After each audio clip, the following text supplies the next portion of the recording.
Welcome to the Worst of the Riot podcast. Coming up, why you shouldn't count on getting a raise this year. Also, is LinkedIn the best place to find a partner? No. And more on the Worst of the Riot podcast. If podcast awards were ever a thing, this show wouldn't win any. This is the Worst of the Riot podcast. I wish Nene was here right now to see how he feels about the Dallas Cowboys. It's been announced, it's been reported by ESPN's Adam Schefter that the Dallas Cowboys are bringing back their coach, Mike McCarthy, for another season. Nene, at least, as a Cowboys fan, was in here 2 days ago saying he wants everybody gone. Everybody except for Dak, for some reason. But it doesn't sound like, that was unrealistic anyways. But one of the top candidates to go, Mike McCarthy, sticking around. What do you make of it, Isaiah, as a neutral party? As a neutral party, I think it's fine to keep Mike McCarthy. Mm-hmm. He's a good coach. I assume that the only reason that the Cowboys would keep Mike McCarthy is because they don't think they could land probably like a Bill Belichick. Mm-hmm. If they were interested in Mike Vrabel, maybe they don't think they could land a Mike Vrabel. Yeah. And so if they're convinced that they're not going to land either of those guys or a Jim Harbaugh, then you should keep Mike McCarthy. I think that this is going to seem really smart about 11 months from now when the Cowboys are like 10-3 and hot dogging through the regular season, possibly, likely on their way to winning the division again. But then 1 year from now, I don't know when the Sunday of the divisional round of the playoffs has come, but 1 year from now, it's going to look really silly again. But does it look silly, though? Is it his fault? Did it look silly on Sunday? But whose fault is that? That his team lost by 30 points? He was woefully unprepared. Yeah, you got to blame the coach for that. You got to blame the coach for 2 interceptions? Like, what are we talking about? Your team was hot dog and grandstanding on offense all year, and then what happens in the first quarter? The first half, you almost get shut out. See, I think this is the more... defense of the other team scores more points than your offense. See, I think this is more... You can never. I don't think you can put a blowout on a coach. I think a blowout always lands more on the players. Because in my mind, immediately, if you say they're unprepared, whatever it is. But in my mind, immediately, a blowout's always just a poor performance. Like, it's not his fault that the Cowboys were horrible on Sunday. Like, they were just bad. Like, you just have a bad day. Like, there's a lot of teams this weekend that got blown out. But in my mind, Mike McCarthy, he gets shredded. He gets absolutely shredded every year for no reason. But one of the statistics that I saw that I really liked, which they call Mike McCarthy, is many a times the butt of many jokes. Yeah. But everyone loves Mike Tomlin. Everybody loves him. Everybody thinks Mike Tomlin should stay in Pittsburgh, and the Pittsburgh media is ridiculous for thinking that he's gone. They're thinking that he should go. But if you look at them side by side, Mike McCarthy is a more successful coach than Mike Tomlin, which is insane. It's insane. And so Mike Tomlin, record 173-100. Mike McCarthy, career record 167-102. Mike Tomlin, 8-10 in the playoffs. Mike McCarthy, 11-11 in the playoffs. They both have one Super Bowl. One's a genius, and the other guy should get fired every year. It's unbelievable to me that they are taken in such different lights. Even though Mike Tomlin and the Steelers, the past couple of years have not been so hot, but his teams with Big Ben and AB and the best defense in the league, he was getting absolutely carried year in and year out. Put them side by side, and I think that Mike McCarthy, pretty good coach. But that's just how Dallas is. It all depends on your aspirations. And if your aspirations are to lose in the first round of the playoffs every year, Mike McCarthy's your guy. Well, you know what? If you're making the playoffs every year, you should be a pretty grateful franchise. Never aspire to better. You should be a politician. Hey, I'm just saying. You're going to win the Super Bowl one time every 15 years, and that's pretty good. And Mike McCarthy has won a Super Bowl one time in the last 15 years. That's pretty good. And that's probably for the best. The Worst of the Riot. Radio U. Are you familiar on Facebook with the Are We Dating the Same Guy groups? I am familiar with this. This is something that has sprung up. It's an international thing. Cities and areas across the United States, into the UK, and probably elsewhere, have got these things. It's Are We Dating the Same Guy? It's where gals can privately share information on guys. And usually, I mean, sometimes it's nice stories, but a lot of times it's not. And now it's finally risen to the point where one guy is suing $27 million, as well as it looks like Meta, obviously the company that owns Facebook, that hosts these groups. He's suing for $75 million. I guess basically because in the Are We Dating the Same Guy group for his area, Chicago, he got branded as a clingy guy. These 27 women that I guess that he knows, they had shared some information on him, shared quotes like, I went out with him a few times over a year ago. He told me what I wanted to hear until I split with him, and then he ghosted. I'd steer clear. Or another woman that said, very cling, very fast. And so this reputation, I guess, stuck to him, clinged to him, some might say. And I guess he's had a hard time overcoming it in the dating scene. So he's suing the women responsible. I've seen this story posted about. Mm-hmm. I'm very familiar with the Are We Dating the Same Guy Facebook groups. Oh, did you wind up on there? No. A lot of my girlfriends talk about that, though, that they're in those groups and stuff for the city, and which are hilarious. They look at it as just comedy. Yeah. Because it's really funny to see the guys that get posted in there. Yeah. And there is like, there's rules, like they're moderated and stuff. There's You supposed to can't be just stuff. like trash guys in there. No. And like, I understand that like you're not supposed to use full names and stuff like that. But then again, if you're a gal and you see a guy you recognize and there's bad stuff about him, you're going to be able to connect the dots and figure it out. The question here is, does this man have a case? Yeah. It's tough. He's looking for defamation here. I guess. He has to prove that he's not clingy. How can you do that in a How court do of you law? prove that? I don't know. He's going to need text messages from this girl, from any of these 70, or what is it, 27 women? 27. Women for saying that he's not clingy. I don't know how he's going to prove that. 27 people is a lot to disprove, too. Like, if it was one or two gals, and then that just, like, gave you the reputation, then you could be like, well, you know, like, the few don't necessarily speak for the many. But that's 27. You got 27 ladies lined up that all had negative stories about you. It does start to turn into a little bit of a snowball effect here. But then I'm like, they're just calling him clingy. It's not that they're saying anything really bad about him. They're just like calling him clingy. Uh-huh. And so then I'm like, is he just getting piled on, you know? Yeah. Like, did one girl see it and then another one post it and another one's like, now that you mention it. You know what? Maybe he was clingy. Yeah. Like, it's not like they're saying anything truly bad about him. Well, then can you sue somebody for saying something that's not truly bad about you? I mean, if it was like 3 girls that said this, that'd be one thing. At 27, he's probably like, what? In his mind, he's probably like, what the heck is going on?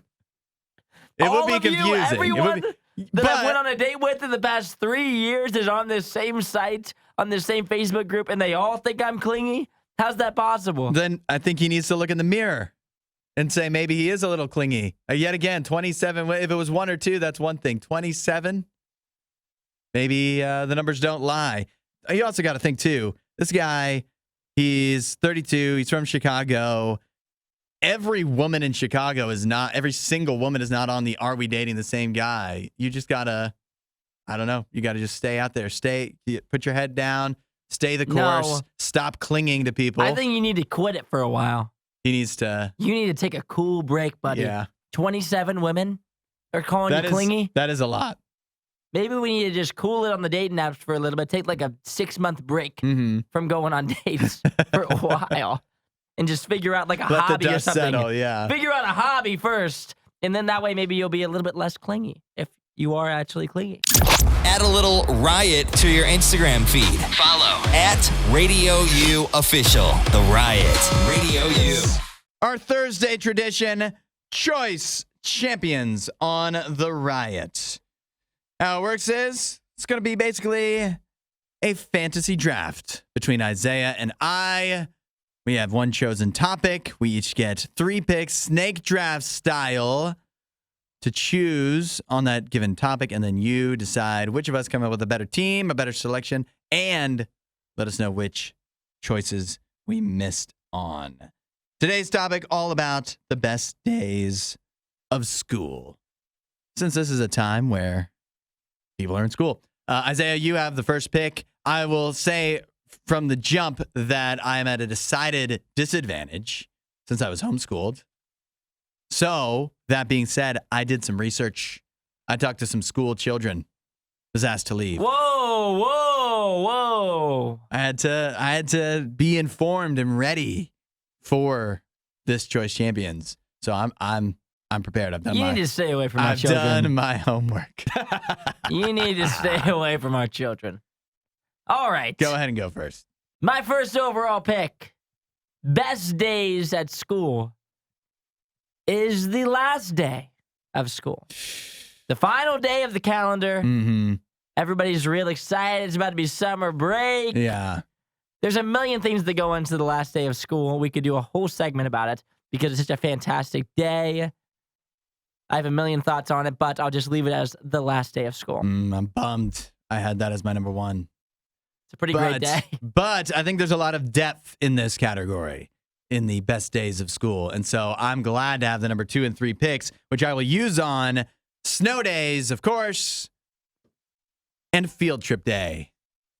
You get to go on a field trip. Everybody's in a good mood, right? Have a good time. Get to get out of the confines, the dark, fluorescent lighting of the school, and get into something more interesting, possibly, or just goof off while somebody talks about dinosaur skeletons, whatever. Field trip day. Very good days. Mm-hmm. Those are good days. Yeah. Told you I did my homework. I'm going to follow it up with the first day of school. Okay. Is my next pick. There's nothing better on the first day of school than getting to go to your classes for the first time. See which of your friends are in your classes, maybe a cute girl's in your classes. Very exciting. And you're like coming back from summer break. Everyone's excited to see each other. Your school friends that you don't get to see during the summertime because they don't live on the same side of town as you. You get to be reunited once again. You get one more choice, by the way. Oh, my next choice. And then my final choice, I'm going to do the day before Christmas break. Ooh.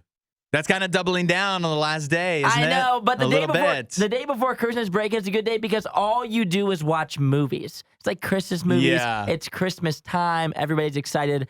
It's hard for me to go against the day before Christmas break because you're just excited for Christmas break and you need a break at that point. Mm-hmm. You're probably done with all of like your exams and things like that. You're just sitting around ready for Christmas time. I'm going the day before Christmas break. All right. I've got a tough one here because I could kind of double down on one of my two choices, or I could go super elementary school focused with my final pick. I am going to go super elementary school focused. I'm taking book fair day.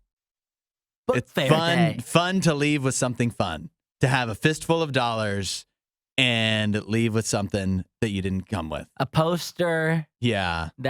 I always get a poster. That was my go-to. Yeah. There's always some kid who's like stealing erasers or something. Keep an eye on him. It's your first chance to learn how to budget properly. Yeah. So, all right. The best days of school. Isaiah, your team is? My team is the last day of school, the first day of school, and then the day before Christmas break. Not a lot of variety. Nope. My team is snow days, field trips, and book fair. Which of us has a better team? And what did we miss? 8772 Radio U. We'll see what people are saying next. The stories you love with the opinions you hate. The Riot Radio U. Radio U. We're in the midst of Choice Champions today, all about the best days of school. Isaiah, you had the first pick. Your team was? The last day of school. The first day of school. And the day before Christmas break. And I have snow days, I have field trip, and I have book fair. And so the texts are rolling in. Switz texted saying, also based on elementary school, what about field days we missed out on? I considered field day. We did field day in homeschool. We would go to field day. But Your I also homeschooling experiences I always just understand tickle me. field day is typically very similar to like the last day of school, right? Yeah. Like similar, or that is field day. Well, it depends on the age. Mhm. And sometimes there's field days that are throughout the school year Mhm. that I remember. I was trying to remember field day. I don't know how.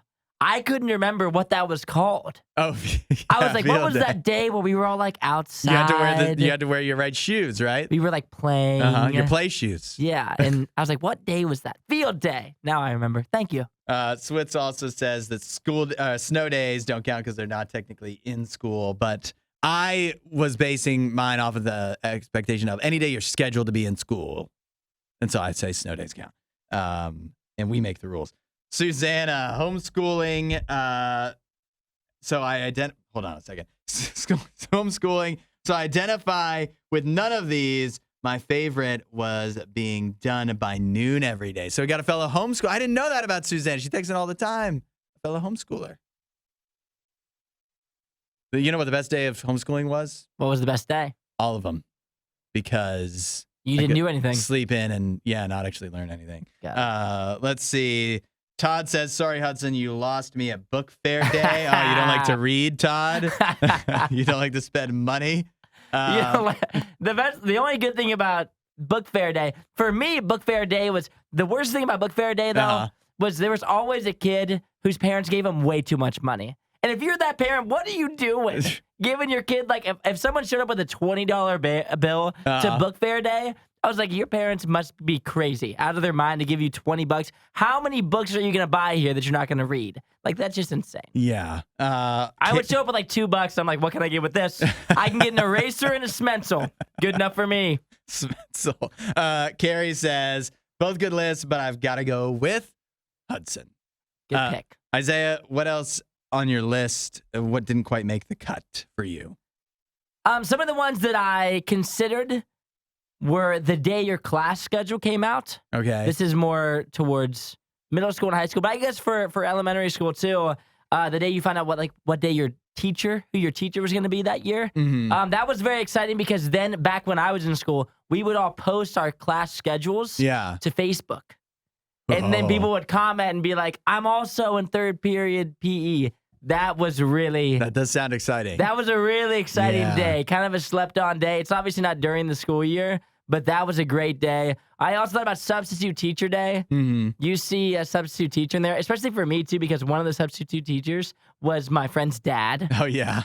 And whenever he was in there, Daddy Dave, whenever he was in a substitute teacher, we just watched movies. We did nothing. That was awesome. And then the other one was Daddy Dave. Daddy Dave. And the other one was special lunch day. And so what does that mean? When I was in like kindergarten, we would do this like pizza day, and there was this pizza song that you sang. And so that was special enough to where I remember it 20 some years later. Let me throw out a couple others that you might not have considered clearly because you didn't list them. Sick day. I thought of a lesser version of a snow day because you're at least sick enough that, you don't want to go to school. But I guess a lot of days you don't want to go to school. But you might, depending on how strict your parents were too, then it was like, well, if you're too sick to go to school, you're too sick to do anything fun, lie in bed. But even lying in bed sometimes better than school. Also, what do you think about this? Birthdays. Whether your birthday or someone else's, especially elementary school, you book a birthday. If it's somebody else's, you might leave with some goodies, a lollipop or something, some erasers. You seem big on erasers, so. That time I was. You get a cool eraser. For me, I despise birthday days because I had a summer birthday. Ooh. So if it was your birthday during the school year, you got to be line leader, you got all the festivities. I was in like the corner of the room, just despising you. Just resented the I was so jealous. I was like, my birthday's in July. This is ridiculous. Why does Andrew get to be line leader just because he was born in October? Silly. Well, I'm lining up all the votes here. It looks like I've actually won fair and square. Would you look at that? Choice champions. This is Radio U's Worst of the Riot. Emily says pep rally day. Way underrated day. Underrated. A great day. Pep rally day is awesome, especially if it's like a true pep rally. Like I was talking to Hudson, I said that if your sports team, like at our school, if our football team went to like the second round of the playoffs and we were having to travel somewhere far away, Uh-huh. then the football team didn't even have to come to school on pep rally day. You would just come to the pep rally, get on the bus, and travel to the game. The school got out early so that you could go to the game. Oh, what a great day. Pep rally day, but not good enough to make your list, though. I completely forgot about it, but that's a good one, Emily. That's a good one. That wasn't as elementary school focused either. Although school is more fun in elementary school. I think that everybody probably agrees with that. It's that time of year. Love is in the air. And people are looking for love. And one place that apparently a lot of people are looking for love, LinkedIn. A new survey here, this is unbelievable to me, says that 52% of singles that were surveyed have used LinkedIn as a dating site. I've heard this thrown around before. I thought it was a niche thing. I thought, a few people, a few weirdos have tried to find a date on LinkedIn. 52% of people, that's more than a few. Yeah, that's way too many. What are we doing? LinkedIn? Yeah. This is supposed to be professional. What are we thinking? This makes no sense You're to me. not supposed to mix business and pleasure, right? You're not. And LinkedIn is all business. It's all numbers, research, marketing yourself, networking. It's not supposed to be romance. It's not made for that. I don't understand this. I'm confounded by the idea. All of the dating apps out there, and none of them are good enough for you. Instead, you have to turn to LinkedIn. Like, what are people thinking? If you slide into someone's DMs on LinkedIn, you're immediately going to come across as super creepy. There's no chance, it's too right? much. It's too much. What you can do with this, you know what? If you want to be weird, this is the way you do it. Let me help you. If you want to try to slide into somebody's DMs on LinkedIn because you somehow came across their profile and you're like, wow, they're really attractive. Yeah. You need to go to you need to take it to another platform. You need to follow on Instagram. You need to follow They've got to them on. have it. If they're into LinkedIn, they've got their Instagram connected to it, You right? need to go to Instagram and you need to friend them or you need to follow them, see Yeah. if they follow you back, and then you can DM them on there. Do not DM someone on LinkedIn. Go take it from there to another social network, please. It's gonna be way more likely that it works out. It doesn't even because again, I go back to when I had seen LinkedIn mentioned as a dating possibility before. I thought that was a few people were doing it, and then it's like, well, if you're the only person using it for that, or the only message that somebody gets in a romantic sense is from you, then it feels like you have a leg up because you're not fighting a million other people, and there's not a lot of competition. But if it's half of all singles, then there is a lot of competition, and then you might as well just take it to somewhere where people are already expecting that type of thing. Like someone's like looking for a job, they get a message in their DMs on LinkedIn. They're like, "Whoa, I'm about to get an opportunity," and then it's just some weird guy like, "Hey, I came across your profile and you looked really pretty," and you're like, "What the heck is this, dude? I'm looking for a job here. What are we doing?" Yeah, I'm not into this, not at all. If podcast awards were ever a thing, this show wouldn't win any. This is the Worst of the Riot podcast. YouTube channel. The Guinness World Records book has been thrown entirely into question here in recent days after the record holder for the world's oldest living dog had his title suspended posthumously. You may have seen popping around a bit ago, Bobby, who had been the world's oldest dog. Bobby recently passed away, but Bobby, before he had passed away, lived supposedly to be 31 years and 165 days old. Old dog. Very old dog. That is a very old dog. That was enough to get him the Guinness World Record for the world's oldest dog. However, since his death, that title has been suspended after it's been thrown into question. On the dogs subreddit, many refuse to believe that Bobby, the purebred Raffiero de Alentejo could possibly have lived to this age when you consider that the previous world record holder for oldest dog only lived to be 23 years and 7 days old. That's quite a jump, quite a leap. Not only did the dogs subreddit find it hard to believe, but so do vets. Take, for example, Danny Chambers of the Royal College of Veterinary Surgeons in the UK, who said, this is the equivalent of a human living to over 200 years old, which, given our current medical capabilities, is completely implausible. Seems as if they don't believe it.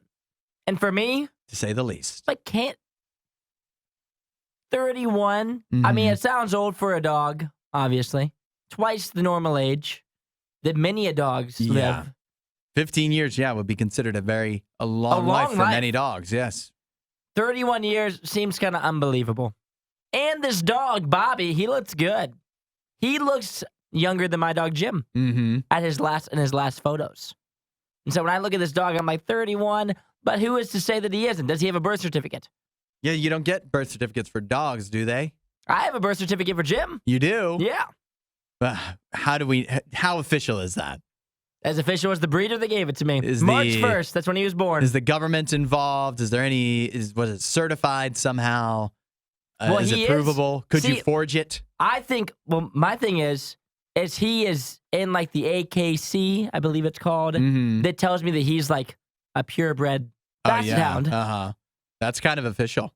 And he said he was born on March 1st. So for Jim, I can prove that he's about to turn 3 years old. Now, Bobby, on His the other birthday's hand. coming up? It is coming up.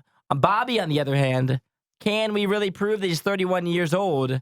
I lean probably not. Well, it seems that it had to be somewhat provable because Guinness World Records, they don't just, I know there's a world record for everything, but they don't just hand them out. Even the stupidest things, they have to send some kind of person to like observe or whatever. So this had to face some kind of scrutiny before they handed this record out. But now it's under even more scrutiny, so much so that Guinness has had to suspend the title of world's oldest dog. I also do ask, though, why? Why at this point? The dog's dead. Who cares this much?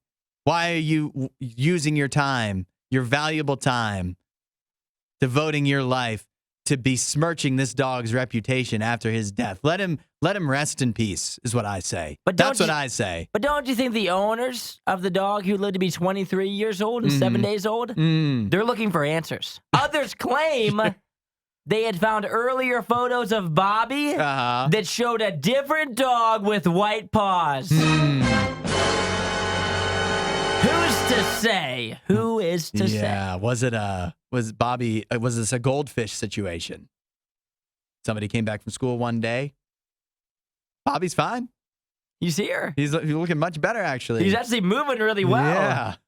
For being 20 years old. Yeah.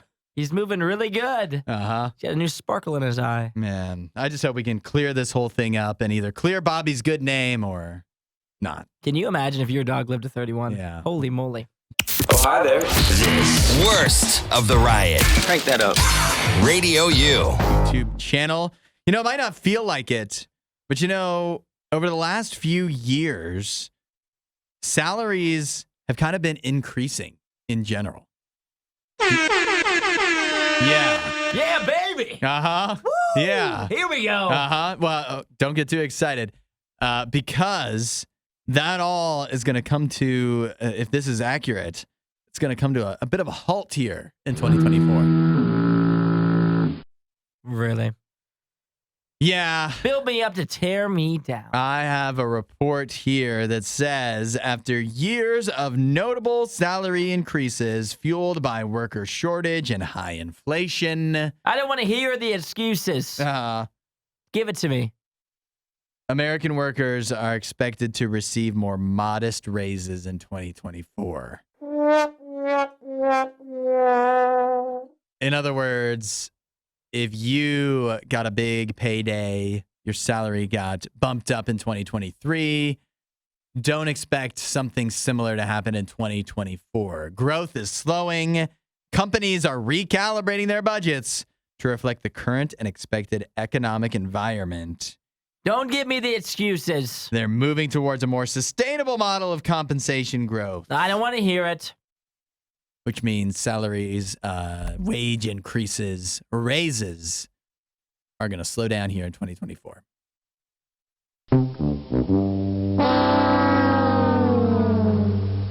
Like, what more is there to say? I mean, we're all disappointed. Nobody's happy. Mm-hmm. Nobody likes this. Nobody likes to hear this. I just don't want to hear the excuses about inflation. Mm-hmm. We're not making as much money. Just isn't really for me. Yeah, it is. It would be easy as a company to come up with some amorphous excuses that are very hard to pin down as to why you can't give any individual a raise, even if their performance warrants it. You can be like, sorry, the numbers from the quarterly report and the economic uncertainty in general in the industry really doesn't allow for it. They love just throwing those words at you, too. Yeah, I think I could work I could base just right there, put me in a leadership position. See, I'll tell people why they're not getting raises. You think a lot of people who didn't get, a lot of people don't get like raises that happen every couple months. Yeah. Or it's not like set in stone when you're getting a raise, right? Yeah. It's like, it's sometimes just a surprise. Yeah. Talk about a good surprise. Yeah. It doesn't get much better than that. But the bad part about the surprise raise is you're never, like, when are they going to answer and never giving you one? Yeah. Are you going to come out one time and be like, hey, like, it's been a long time since I've gotten a raise. And so if you don't get like quarterly or annually raises, your boss just never has to talk about it. They never have to come to you and be like, hey, in fact, you may be wondering why you haven't gotten a raise recently. It's because of this. They don't have to answer for it. But if you get a yearly raise, then when it comes around, everyone's like, what the heck is going on around here? When am I getting my raise? Then they have to send you an email, which doesn't make you feel any better than the Mingorian. This is one of those uneven playing field things, because what you just pointed out, think about this too.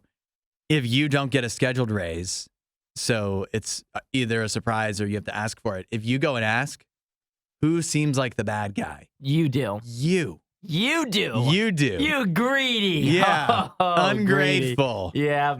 You think you deserve a raise? Why? Yeah, that's right. Explain it to me. I'm like, because I haven't gotten one in a long time. It's been a while. This is what you agreed to, I would say, if I was your boss. You agreed to work here.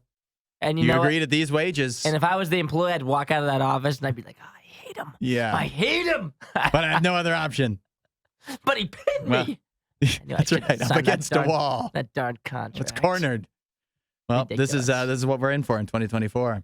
Start preparing now. You know the best way to get yourself a raise? What's up? Quit your job and get a new one. That's right. Guaranteed raise if you get another job. Bet on yourself. The dangerous 2024 we're living in.